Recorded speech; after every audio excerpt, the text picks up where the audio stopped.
बराबर वजन के साथ नहीं खड़े होते, थोड़ा कोई ऐसे खड़ा होता है, कोई ऐसे खड़ा होता है, ये इस तरह से होना चाहिए। जब ये इस लेवल पे आएगा मसले वहां पे बनेंगे। इसके इस मसल्स को आपके इसके प्रेशर को खत्म करें। मोरे आपके ठीक है, उंगलियां आपकी जरा बचानी है कि तवे को टच ना हो, कि आप उसको गर्म कर करके आप ऐसे ऐसे उसकी सिकाई करेंगे एडी के ऊपर साइडों पे। साहब वेलकम टू सुनो पाकिस्तान। अच्छा, इसके लिए किसी रिसर्च की ज़रूरत तो नहीं है कि एडियो में ज़्यादा दर्द किसको होता है। वो सिंपल सी बात अंडरस्टूड है कि ख़वातीन चूंकि हील पहनती हैं तो फिर एडियो में दर्द होता है। और क्या प्रॉब्लम है? आप सीधी सी बात करें, ख़वातीन को दर्द होता है। नहीं, अरकुन निसा भी इन्हीं को ज्यादा होता है। लंगड़ी का दर्द जिसको शाटिका कहते हैं, उसका नाम भी इसीलिए अरकुन निसा यानी।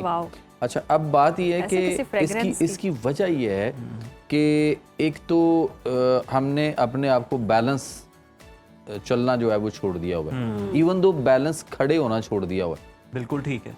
आप दोनों लेग्स के ऊपर एक साथ बराबर वजन के साथ नहीं खड़े होते, मतलब थोड़ा कोई ऐसे खड़ा होता है, कोई ऐसे खड़ा होता है, बैलेंस नहीं होते। एक तो वो वजह है। दूसरी वजह आ गई लंबे लंबी हील्स, पेंसिल हील्स। बस आज मैं आपका निशाना हूं, कभी मेरे चाय का कप तो कभी मेरी हील। उनके साथ आप देखें ना कि आपकी जो पाँव है जैसे ये इस तरह से होना चाहिए। जब ये इस लेवल पे आएगा तो फिर आपके मसले वहाँ पे बनेंगे। और उसके बाद आ गया हमारा खुराक, खाना पीना, उसकी गलत आदत, यानी चावलों का बहुत ज़्यादा इस्तेमाल है इसमें, बड़े गोश्त का बहुत ज़्यादा इस्तेमाल है। उसके बाद हमारे यहाँ ये बनस्पति घी और जो कुकिंग ऑयल और मार है बीमारियों की, इसके अंदर जो हम खाने पका के खा रहे हैं। उसके बाद फास्ट फूड, जंक फूड और फ्रोज़न फूड्स वगैरह, ठंडी चीज़ों का इस्तेमाल। ठंडी चीज़ों से आपको वक्ती सुकून ज़रूर मिलता है, लेकिन उससे आपके मसल जो है उनमें खिंचाव भी आता है। ठंड से मसल्स खिंचते हैं ना, खिंचाव आता है। अच्छा, एक और काम जो ख़वातीन के यहाँ हो गया कि जो इन्होंने जब से किचन जो है वो स्टैंडिंग किचन कर लिया जी, कि सारा दिन जो भी काम करना है वो स्लैब पे खड़े होके कई घंटे खड़े होके स्लैब पे आटा गूंद रहे हैं, वो भी वहीं पे खड़े होके सब्जी काट रहे हैं, जो भी बना रहे हैं, कुकिंग हो रही है, हंडिया पक रही है, रोटियां पक रही हैं, सारा दिन खड़े होके। अब जरा पुराने दौर थोड़ा सा हम पीछे जाएं तो खातून उस वक्त ज़्यादा अच्छी थी, मसले उस वक्त।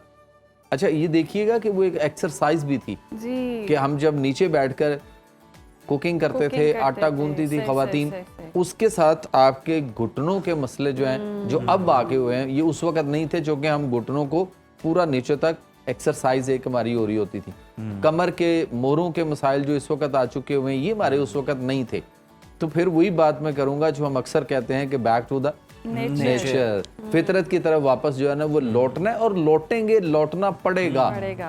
नहीं तो अदरवाइज तो फिर ये मसले सारे देख लें। अब उसकी जगह क्या इंडस्ट्री ने ले ली कि एक इंडस्ट्री जो थी वो और परवान चढ़ गई, जिसमें ऑपरेशंस आ गए, सर्जरियां आ गई। कभी मोरों का मसला, उस पर सर्जरी हो रही है, कभी बैकबोन का कोई इशू, मसल्स, कभी गर्दन के। उसके बाद एक दौर पीछे ये भी रहा हमने बहुत सारे केसेस अपने इर्द गिर्द देखे हैं, यकीनन आपने ज्यादा देखे होंगे, कि जिनको सर्जरी रेकमेंड कर दी गई, कहा गया कि ये बड़ी माइनर सी सर्जरी होगी, और वो बगैर सर्जरी के भी ठीक हो गए। सर देखें, सर्जरी उसका हल नहीं है। आप मसल्स और असाब की बात को समझें।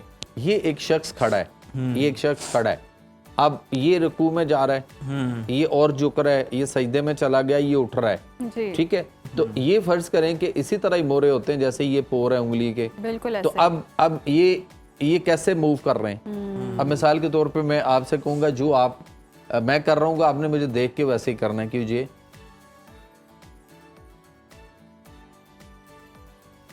कैसे हुआ? आपने देखा, आपने सोचा, तो आप मुझे देख रहे थे तो आपने सोच लिया, और फिर आपको पैगाम रसानी आंख से देख के उसके साथ आपका नर्वस सिस्टम ऑपरेट हुआ, और उसने आगे मस्कुलर सिस्टम को ऑपरेट किया। तो आपकी हर चीज उसी के साथ उसी तरह से साथ साथ फौरी होना शुरू होगी। इससे अच्छी पैगाम रसानी दुनिया में कोई नहीं होगी। अच्छा मेहरवी साहब, आप कंप्लीट कर लें, फिर उसके बाद अब उसमें ये हुआ कि अब मसल्स, फर्ज करें कि आप अपनी उंगली इसको ऐसे पकड़ के यहाँ से सिर्फ इस वाले पट्टे को ऐसे दबाएंगे, ये आप दबा रहे हैं तो ये देखें बैंड हो रही है। अब इसको सीधा करने की कोशिश करें, पूरा प्रेस हो गई, नहीं हो रही। अब आप इसको इस मसल्स को, आपके इसके प्रेशर को खत्म करें। मोरे आपके ठीक है, खाम में मोरों के ऑपरेशन, मतलब सिर्फ पैसा कमाओ, मजे उड़ाओ की मुहिम जो है वो इस वक्त बड़ी पूरी अरूज पे, और हम समझते हैं कि नहीं लेकिन लोग जो इधर से निकल कर नेचुरोपैथी की तरफ, बढ़ कैसे जाती है और क्या अलामात है, मतलब साइंस क्या है कि जब और मेरा सवाल ये है कि जो फार्मा के मोहरे हैं इनसे कैसे बचना जो आप जो चिकन ब्रायलर बहुत ज्यादा खा रहे हैं और वलैती अंडा, वलैती मुर्गी, ये भी बहुत ज्यादा प्रॉब्लम कर रही है आपकी हड्डियों के ऑस्टियोपोरोसिस को। आपकी हड्डियां जो है ना वो साइडों से उसके जो किनारे होते हैं वो भुरना शुरू हो जाते हैं। अच्छा। आपकी डबल रोटी इसमें बहुत ज्यादा एक बड़ा रोल अदा कर रही है। लेकिन हम इन चीजों से, चाहे आपकी बहुत ज्यादा इस चीज में रोल अदा कर रही है लेकिन आप उस पर लगे हुए आदी हैं, ये भी एक नशे वाला काम हो चुका हुआ है। ये चीजें ऑस्टियोपोरोसिस करती हैं, हड्डियां के किनारे भुरना शुरू हो जाते हैं और कहीं ना कहीं से कोई नोक बन जाती है,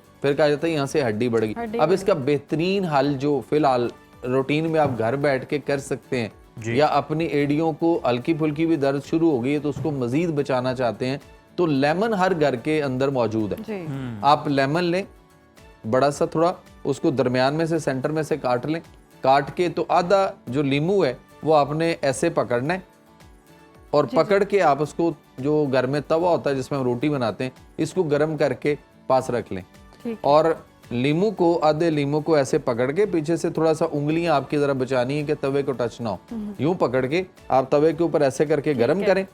इधर से गर्म किया और एडी वाली जगह पे ऐसे ऐसे करके आप उसको गर्म कर करके आप ऐसे ऐसे उसकी सिकाई करेंगे एडी के ऊपर, साइडों पे ऐसे और नीचे वाली साइड पे, तो आपके ये मसले जो है वो हल होना शुरू हो जाएंगे।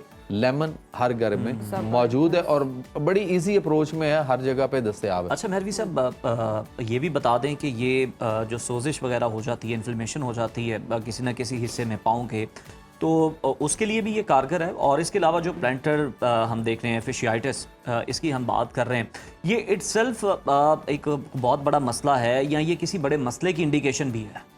देखिए ये दोनों चीज़ें ही हैं। इसके लिए बेहतरीन चीज़ क्या है कि आपके घर में फिर दो चीज़ें मौजूद हैं जो हम अक्सर बात करते हैं कि किचन रेमेडी देखनी है पहले सबसे, फिर हमें किसी तबीब की तरफ जो है, नेचुरोपैथ की तरफ जो है रजू करना है।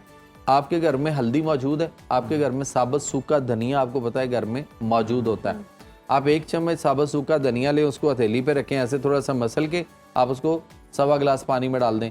1 चम्मच छोटा चाय वाला हल्दी जो घर की पिसी हुई जाती, वो आप उसमें डाल दें और इसको थोड़ा चूल्हे पे रख के इसको 2-4 दफ़ा उबाले आने दें। जब ये 1.25 गिलास पानी 1 गिलास रह जाए तो इसे नीचे उतार लें और इसको छान लें। अगर आप इसमें मीठा डालना चाह रहे हो, गुड़ या शक्कर, तो वो आप ऊपर ही जब वो बना रहे हैं तो उस वक्त डाल दें। और अगर आपके पास शहद हो तो वो चूल्हे पे नहीं डालना, वो आप नीचे उतार के जब उसको छान लेंगे तो फिर आप उसमें शहद डालें 1-2 चम्मच, उसको मिक्स करें और उसको नीम गर्म आप जो है ना वो कोसा को थोड़ा तेज़ गर्म जरा आप इसको सिप ले के पिएं, तो ये आपके हड्डियों के जोड़ों के अंदर जो आपके, मतलब इवन ये इससे अच्छा पेन किलर और कोई नहीं है। और ये घर का पेन किलर है, आपको किसी पेन किलर की जरूरत नहीं पड़ेगी। लेकिन हम भागते हैं कि पेन किलर लानी है, खानी है, मैदा खराब करना है, जिगर खराब करना है, गुर्दे खराब करने हैं और उसके बाद फिर लगे रहना है और साथ मेंटल डिसऑर्डर भी तरीका आजमाएं तो देखें उसके कोई साइड इफेक्ट्स भी नहीं। अच्छा मेहरवी साहब, एक और चीज़ भी होती है, अक्सर हमें देखते हैं ख़वातीन में खासतौर पर दर्दें शुरू होती हैं ना, तो कहते हैं विटामिन डी की कमी है और जाते हैं सप्लीमेंट्स लाकर खाना शुरू कर देते हैं, तो ये विटामिन डी की कमी की वजह से भी होता है? देखिए विटामिन डी इतनी कमी नहीं है जितनी बना दी गई हुई है। ठीक है, यानी आपको सूरज आपके पाकिस्तान में इस वक्त पूरी आबोताब के साथ, आफ्ताब भाई ने कल क्या किया है सबको पता है, तो हमें विटामिन डी तो सूरज की रोशनी से मिल रही है। लेकिन कोई दवाइयाँ बेचना चाहता है तो वो एक स्टैंडर्ड रख लेता है कि ये एक लेवल रखा गया है और इसमें कितने लोग इसको कहाँ रखें कि ज्यादा लोग इसके अंदर जो है ना वो फंस जाएं। तो हमारे साथ तो वो वाली पोजीशन हो रही है, जिस तरह से आयोडीन वाला नमक जो है वो पाकिस्तान के अंदर सिर्फ उस घर की, उस मरीज की जरूरत थी जिसको आयोडीन की कमी थी। अब ये पूरे पाकिस्तान में सारे लोगों को आयोडीन वाला नमक खिला खिलाकर हमने जितनी बीमारियों की तरफ धकेला है, जितने मसाइल पैदा किए हैं, उससे जो इंडस्ट्रियां जो उनके पीछे जिनकी प्लानिंग थी, पैसा तो उन्होंने कमाया। अब मुझे ये बताइए कि अगर आपको, इनको, मुझे या किसी को भी जो देखने वाले, अगर इनको आयोडीन की कमी नहीं है तो वो आयोडीन वाला नमक खाएंगे तो उनके अंदर आयोडीन की ज्यादती हो जाएगी और वो जो ज्यादती है वो उस कमी से ज्यादा खतरनाक है। लेकिन चूंकि हमें यहाँ पे, हमारे पास कोई थिंक टैंक ऐसा नहीं है जो ये बैठे जिनको हेल्थ के कोई चीजें दी जाए और उन्हें कहा जाए कि आप इसको देखें। एक शोबा है और वो शोबा जो है उसकी जो मिनिस्ट्री है वो सारी की सारी सिर्फ एक ही शोबे को जो है वो प्रमोट करती है और उसी के ऊपर लगी हुई है। वहाँ उनको अपने मफादात नज़र आते हैं, उनको दूसरे तरीका इलाज है। मतलब अभी तो जो यूरोपीय यूनियंस हैं उनके अंदर या जो अक़वाम मुत्तहिदा की नेशनल असम्बली है उसका एजेंडा 2030 वाला जो है उसको उठा के देख लें कि उसके अंदर उन्होंने कहा है कि आप अपने इलाकाई खित्तों के जो इलाज मुआलजा हैं उनको भी उतनी ही प्रायोरिटी दें। और मेहरवी साहब यहाँ पे प्रिवेंशन पे हम देखते हैं कि फोकस कम है और हॉस्पिटल्स बनाने पे इस तरह की चीज़ों पे फोकस ज़्यादा। भाई आप उनको हॉस्पिटल जाने से रोकें। लिटरेसी रेट आप देखें, बड़ी आपकी दुरुस्त तजवीज़ है कि कोई इस तरह की कमीशन भी हो कि हम आम जिंदगी में क्या गलतियाँ कर रहे हैं और क्या हमारा लाइफस्टाइल है जिसको चेंज करने की ज़रूरत है। हम तो अपने प्लेटफॉर्म से ये पैगाम देते रहते हैं। देखें ना कि आप ये अंदाज़ा कर लें कि हर साल हमारा ज़कात का पैसा, हर साल हमारा खालों का, चंदे का, फितराने का पैसा अरबों रुपया इकट्ठा होता है और वो कहाँ जाता है, किन अस्पतालों को जाता है और किस तरीका इलाज की दवाइयों पे सिर्फ वो जाता है। और हमारे हेल्थ के बजट जो है इस वक्त वो चाहे वो सूबों के हों या नेशनल लेवल के हों, कौमी सतह पर, वो सारा बजट जो है वो सिर्फ एक ही तरीका इलाज को और अंग्रेज़ों को, और वो सारा पैसा उधर चला जाता है और हम उनकी दवाइयाँ खा के हर साल हम बीमार से बीमारियां बढ़ रही हैं, हम ठीक नहीं हो रहे, ना निजात मिल रही है, ना बीमारियां वहां रुक रही हैं, ना किसी का मसला वहां ठहर रहा है। वो जितनी दवाइयां ज्यादा खाता जा रहा है उतने उसके मसाइल बिगड़ते बढ़ते चले जा रहे हैं। तो इसीलिए हमें फितरत और नेचर की तरफ आना है और ने आपको फितरत और कुदरत के मुताबिक, मतलब मेरे पास एक अल्हम्दुलिल्लाह ऐसा प्लान अकॉर्डिंग टू कुरान और सुन्ना है